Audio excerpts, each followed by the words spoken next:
हमारे साथ इस वक्त मौजूद हैं मशहूर लोक गायिका मैथिली ठाकुर और अलीनगर से बीजेपी की प्रत्याशी। मैथिली जी, अब बहुत दिन हुआ चुनाव प्रचार को लेकर, कई दिन से आप घूम रही हैं, क्या अनुभव है? और लोक गायिका के तौर पर जो अनुभव था, अब नेता के तौर पर, और इतने दिनों से घूम रही, क्या फीडबैक मिल रहा है? आपसे पहले भी मिली थी, तब नया नया एक्सपीरियंस था। अभी लगभग बहुत कुछ सीखने को मिला, लगातार सीखते रहूँगी। पार्टी ने मुझे ये अपॉर्चुनिटी दी है, लेकिन मैं संगठन का एक हिस्सा बन गई हूँ। इस परिवार बहुत बड़ा परिवार है, जो सिर्फ भारत में ही नहीं, भारत के बाहर भी है, और उसका एक हिस्सा बन करके मैं एक कार्यकर्ता के रूप में सबके बीच में रह करके काम कर रही हूँ और सीख रही हूँ। फीडबैक क्या मिल रहा है? सब बोल रही हैं कि मैथिली, क्योंकि कुछ विरोधी हैं, जो कई सारे विवाद भी, पाग को लेकर विवाद हुआ, पाग आप मखान में उस की बात है वो। हाँ। ये लोगों का काम है विवाद के लिए मुद्दे ढूंढना। मैं आज देख रही हूँ, आज मैंने सोशल मीडिया चलाया, तो क्या क्या कुछ खास मुद्दा नहीं है। तो मेरा भाई एक गाड़ी चला रहा था, तो गाड़ी चलाने का वीडियो से मुद्दा डाल दिया। मैं एक पैंट खरीद रही हूँ, तो पैंट का मुद्दा बना दिया। मैंने मखान खा लिया, जो कि बिल्कुल में से अढ़िया में से खाई, उसका मुद्दा। तो मतलब मैं देख के अब पहले परेशान होती थी, अब इंजॉय कर रही हूँ कि लोग और करें, ताकि मुझे भी रोज नया नया कंटेंट मिले देखने के लिए। अब आप कह रहे हैं पहले परेशान, जब ये वीडियो आया कि एक दिन मैं किसी के आंगन में बैठ के रो दी थी कि इतना परेशान हो गई थी। तो एक बुढ़िया दादी के आंगन में जाके बैठी, वो बूढ़ी दादी का नंबर भी सेव किया। बोली, बउआ शिवलिंग के क्यों पूजो करे छे और क्यों वही पर लोटो फेंके छे, तो परेशान नहीं हो। तब उस दिन से मैं इतनी स्ट्रांग हो गई कि अब तो मैं रोज ढूंढती हूँ कंटेंट मिले और नया नया। वो क्या था ऐसा कि वो जो लोग कह रहे हैं कि मिथिला का अपमान, पाक का अपमान, आप क्या मुझे बता दीजिए कैसे अपमान? मैं आपसे ही पूछना चाहूंगी। जो मैं जानना चाहूँ, नहीं, मैं एक्सप्लेनेशन दे चुकी हूँ इसके ऊपर, और कुछ नहीं बोलूंगी मैं। लोग बोल रहे हैं पाग में से मखान खाई, कब खाई मुझे बता दें अगर कोई, तो मैं मान लूं और माफी मांग लूंगी। चलिए ठीक है। तो अब आप ये कह रही हैं कि ये इन सारी चीजों की आदत हो गई है बतौर नेता? ये बहुत मतलब यूज नेता परिपक्व होती जा रही है नेता के तौर नहीं, अब मैं समझदार होती जा रही हूँ। पहले थोड़ी नादान थी, लोग बोलते थे बच्ची थी, बच्ची हूँ तब थी, लेकिन अब मैं समझदार हो रही हूँ और मुझे पता है कि मुझे किस पे ध्यान देना है, किस पे नहीं। आपको लग रहा है कि राजनीति में अब ये दांव पेच चलते हैं? मेरे लिए तो सबसे फायदे की बात है कि मेरे में कोई दाव पेच ही नहीं है। लोग ढूंढ रहे लेकिन मिल नहीं रहा है। अच्छा, मैंने उनका विनोद मिश्रा जी का भी इंटरव्यू किया, और बड़े वो अलग अंदाज में विनोद जी कहते हैं कि हम मैथिली जी के हम फैन हैं, लेकिन मैथिली का नाम जगदम्बा काली रूप में वो अभी संहार करने आई हैं। हमने यहाँ सेवा किया है और अब उम्र ढलने को है, मुझे बनने दीजिए। उनकी तो उम्र है, आपकी तो उम्र है, आगे बन जाइएगा। भगवान हर एक व्यक्ति को साहस दे, शक्ति दे। मैं सबके लिए यही मांगती हूँ, यही प्रार्थना करती हूँ। मैं उनका सम्मान करती हूँ, क्योंकि राजनीतिक अनुभव उनका मुझसे ज़्यादा रहा है, मेरे पिता से भी बड़ी उम्र के हैं। लेकिन जब हम एक ऐसे मैदान में हैं जहाँ पर कोई मुझे ये नहीं बोलेगा कि ये बच्ची है, क्योंकि मैं एक वोटर रह चुकी हूँ। कितने साल पहले? 18 साल में मिल जाता है अधिकार वोटिंग करने का। अब मैं 25 साल की हूँ, अपनी उम्र के केपेबल हो करके मैं इधर आई हूँ, कुछ सोच समझ के आई हूँ। नहीं तो वो अपील कर रहे हैं कि आप काली रूप में आई है उनका संहार करने। मुझे संगठन ने यह सौभाग्य दिया है, मैं कैसे किसी का संहार कर रही हूँ? मैं तो अपने क्षेत्र की सेवा कर रही हूँ।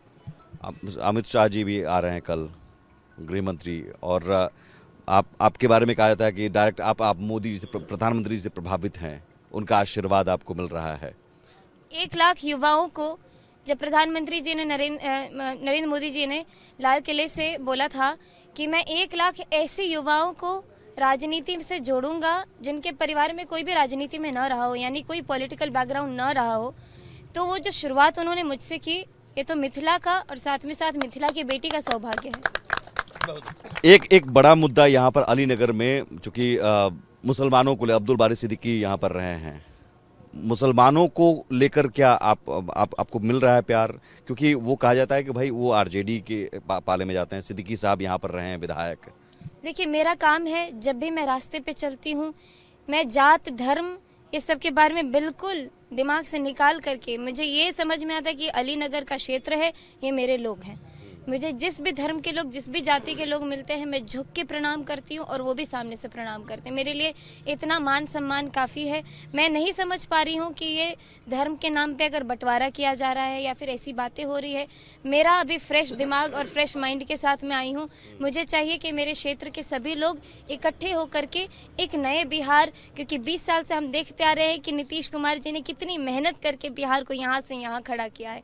अब आगे के 5 साल इतने क्रूशियल है कि हम लोग फिर उसको पीछे नहीं ढकेल सकते हैं। आप आदर्श नगर बनाने की बात कर रहे हैं। आदर्श के रूप में अलीनगर को ऐसे स्थापित किया जाएगा, आदर्श मैंने मॉडल, तो एक आदर्श के रूप में अलीनगर नाम बदलने की भी बात आपने की थी। जो जनता चाहेगी वो होगा। अलीनगर का नाम सीतानगर हाँ बिल्कुल रख दूंगी अगर, हाँ अलीनगर की जनता का फैसला है और अलीनगर के सभी लोग मुझसे अरे बेटा अलीनगर को सीतानगर बना देना, तो फिर मैं तैयार हूँ। जो लोग बोलते हैं ऐसा कि हाँ अलीनगर बिल्कुल को बोलते सीतानगर हैं, बना दो। बिल्कुल बोलते हैं।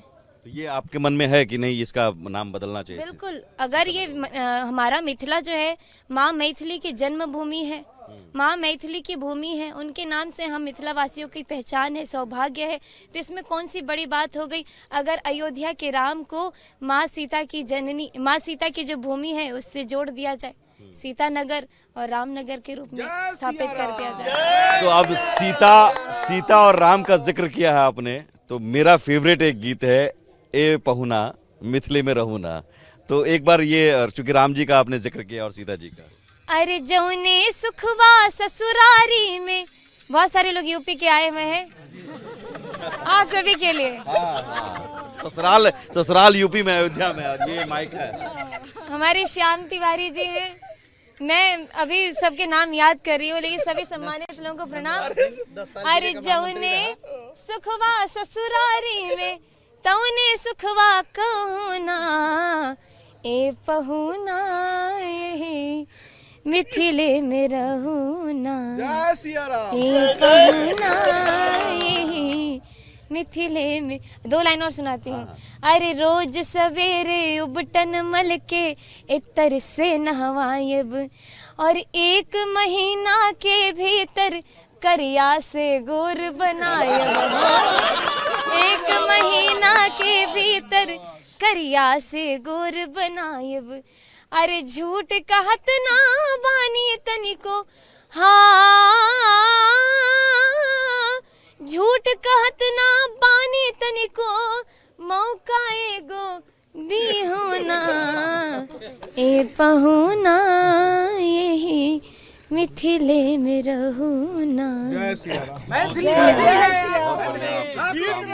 और इस तरह के गीत गुनगुनाने के लिए तो आपको हर जगह कहा जाता होगा जहाँ भी जाते होंगे। अरे तो मैं लोगों को समझाती हूँ कि संगीत आप मेरा YouTube पे सुनिए। अब तो मैं बिल्कुल एक युद्ध भूमि आ गई हूँ, जहाँ पे मैं मेरे इंस्पिरेशन में बहुत सारे लोगों की स्पीचेस सुनने लगी हूँ यूट्यूब पे। बहुत पहले से ऑब्जर्व कर रही थी पॉलिटिकल बैकग्राउंड क्या चल रहा है अभी भारत में, क्या क्या कैसे कैसे हो रहा है। तो कुछ मेरे बहुत ही फेवरेट लीडर्स हैं, तो मैं अपना नाम संगीत में जो मैंने स्थापित किया है उसको लिंक ना करते हुए अपने बल पर राजनीति में अपना नाम स्थापित करना चाहती हूँ। तो आगे लोगों की तो फरमाइश रहती है, बउआ एक सामा चकेवा गीत सुना दिया, बउआ एक छठ गीत सुना दिया, मतलब एक अलग ही माहौल है अपने गाँव का। तो यहाँ कौन क्या सुनना चाहते? छठ गीत एक हो जाए, सामा चकेवा। चलिए सामा चकेवा। गाम के अधिकारी तोहे बड़का भैया हो, आहे बड़का भैया हो, भैया हाथ 10 पोखड़ी खनाए दिया, चंपा फूल लगाए दिया हो, भैया हाथ 10 पोखड़ी खनाए दिया, चंपा फूल लगाए दिया हो। बहुत सुंदर, बहुत बढ़िया। कुछ नाम मैं लेता हूँ आखिरी में, रैपिड फायर की तरह आप समझिए, क्योंकि आप ऑब्जर्व भी करती होंगी तमाम नेताओं को, उनके बारे में क्या आप सोचते हैं? मैं शुरुआत नीतीश कुमार जी से। नीतीश कुमार जी से हम सीधे सीधे महिलाओं को जोड़ते हैं, क्योंकि जो महिलाओं के मन में उनके लिए सम्मान है वो मैंने देखा। पहले टीवी पे देखती थी, अभी ऑन ग्राउंड देख रही हूँ। प्रधानमंत्री जी, हाँ एक वाक्य है जो उनके लिए बहुत लोग बोलते हैं, अरे खाई छे मोदी के तम और केकरो वोट के ना देबे। ऐसे लालू यादव जी, क्या बोलूं, स्पीचलेस हो गई मैं। चल तेजस्वी यादव युवा हैं, यहाँ भी स्पीचलेस हो गई, मतलब कुछ ऐसा है नहीं जो लोगों के मुंह से मैंने उनके बारे में बहुत कुछ अच्छा सुना हो। शांत किशोर।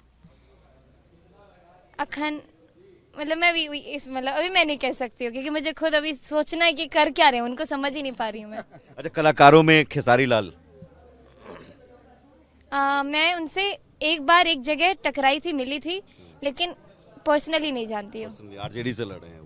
जी मैंने देखा ही नहीं तो उसमें। मतलब और उनको भी आप ये कहेंगे कि गलत रास्ते पे चले गए क्योंकि नहीं नहीं, अरे नहीं ठीक नहीं, है। सब अपने जगह ठीक है, सब अपने मन से जो कर रहे हैं वो ठीक है। हमारा दायित्व है कि हम एक भारत, हमारा जो भारत है उसको विकसित भारत बनाना है। सब अपना अपना योगदान कैसे दे रहे हैं वो लोग देखिए अपना जो कर रहे हैं। चलिए, बहुत शुक्रिया हमसे बात करने के लिए, बहुत शुभकामनाएं आपको। तो ये हमारे साथ मैथिली ठाकुर जो कि अलीनगर से बीजेपी की प्रत्याशी और दांव पेच अब समझने लगी हैं, ये कह रही हैं, राजनीति अब धीरे धीरे समझने लगी है। सहयोगी कैमरा पर्सन संतोष के साथ मैं सुमित झा, रिपब्लिक भारत।